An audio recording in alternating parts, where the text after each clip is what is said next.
दोस्तों, सर्दियों में क्या आपके साथ भी ऐसा होता है कि रात को नींद टूट जाती है और वॉशरूम जाना पड़ता है। घर से बाहर निकलने से पहले एक दो बार पेशाब आ ही जाता है और सबसे परेशान करने वाली बात यह है कि पानी कम पीते हैं, फिर भी पेशाब करने क्यों जाना पड़ता है। क्या ये किडनी की कोई प्रॉब्लम है या कुछ और कब ये नॉर्मल है और कब डॉक्टर को दिखाना बहुत ही ज्यादा जरूरी है। आज हम समझेंगे कि सर्दियों में बार बार पेशाब आना आखिर होता क्यों है, इसके पीछे साइंस क्या है और किन लोगों में ये सबसे ज्यादा होता है और क्या ये डेंजरस है। तो चलिए शुरू करते हैं। जब सर्दी पड़ती है, जैसे ही टेम्परेचर गिरता है, हमारी बॉडी एक ऑटोमेटिक सर्वाइवल मोड में चली जाती है। बॉडी का सिंपल गोल होता है हीट बचाओ और अंदर का टेम्परेचर मेंटेन रखो। अब होता क्या है, जैसे ही ठंड लगती है ब्लड वेसल सिकुड़ जाती हैं। इसको मेडिकल लैंग्वेज में वैसोकॉन्स्ट्रिक्शन बोलते हैं। इससे हाथ पैर जैसे आउटर पार्ट्स में ब्लड अंदर की तरफ आ जाते हैं और अचानक से शरीर के अंदर ब्लड और फ्लूइड ज्यादा जमा हो जाता है। अब बॉडी सोचती है कि अंदर इतना ज्यादा फ्लूइड क्यों जमा हो गया है, बीपी बढ़ गया तो दिक्कत हो जाएगी। तो बॉडी क्या करती है कि किडनी को तुरंत सिग्नल भेजती है कि एक्स्ट्रा फ्लूइड बाहर निकालो और किडनी ज्यादा यूरिन बनाना स्टार्ट कर देती है और इसी पूरे प्रोसेस को बोलते हैं कोल्ड ड्यूरेसिस। अगर आसान शब्दों में समझें तो सर्दी लगते ही बॉडी खुद ही ज्यादा पेशाब बनाना शुरू कर देती है ताकि प्रेशर कंट्रोल में रहे। ये कोई प्रॉब्लम नहीं है, ये बॉडी का स्मार्ट डिफेंस सिस्टम है। गर्मियों में क्या होता है, बहुत ज्यादा पसीना होता है,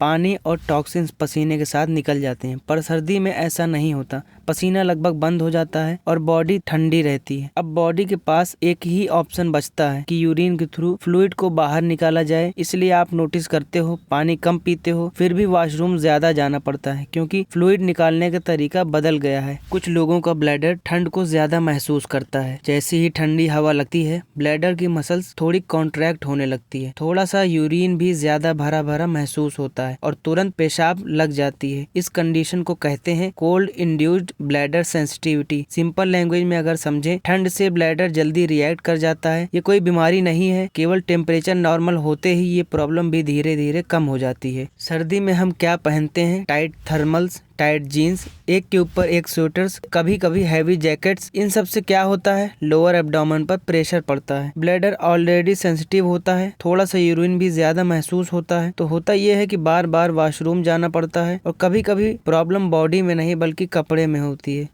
अगर आपके पेशाब में जलन नहीं हो रही, कोई दर्द नहीं हो रहा या पेशाब में झाग नहीं बन रहा और या बहुत ज्यादा बदबू नहीं आती तो टेंशन बिल्कुल मत लीजिए। ये नॉर्मल सर्दी का एक रिस्पॉन्स है, कोई बीमारी नहीं। पर अगर ये आपको लक्षण नजर आ रहे हैं तो हो सकता है आपको यूटीआई या इन्फेक्शन हो, तो डॉक्टर को दिखाना बहुत जरूरी है। अब बात करते हैं कि इस प्रॉब्लम को कैसे कंट्रोल करें। सबसे पहला, लोअर बॉडी को गर्म रखिए। सिर्फ जैकेट ही काफी नहीं होता, पेट का लोअर पार्ट, किडनी एरिया, पैर, इन एरिया को गर्म रखना बहुत ज्यादा जरूरी है, तो ब्लैडर ठंड को कम महसूस करेगा। दूसरा, एक साथ बहुत ज्यादा पानी मत पीजिए, दिन भर में छोटे छोटे घूंट लेते रहिए, हाइड्रेशन भी बना रहेगा और वॉशरूम भी कम जाना पड़ेगा। तीसरा, कैफीन थोड़ा कम करिए। चाय कॉफी में कैफीन होता है और कैफीन एक नेचुरल ड्यूरेटिक है, मतलब ये किडनीज को सिग्नल देता है कि ज्यादा पानी यानी यूरिन के थ्रू बाहर निकालो। सर्दी में वैसे ही बॉडी कोल्ड ड्यूरेसिस के चक्कर में ज्यादा यूरिन बनाती है, ऊपर से अगर हम चाय कॉफी बार बार पी लें तो यूरिन और ज्यादा बनने लगता है। डिहाइड्रेशन का रिस्क बढ़ जाता है और डिहाइड्रेशन के चक्कर में थकान,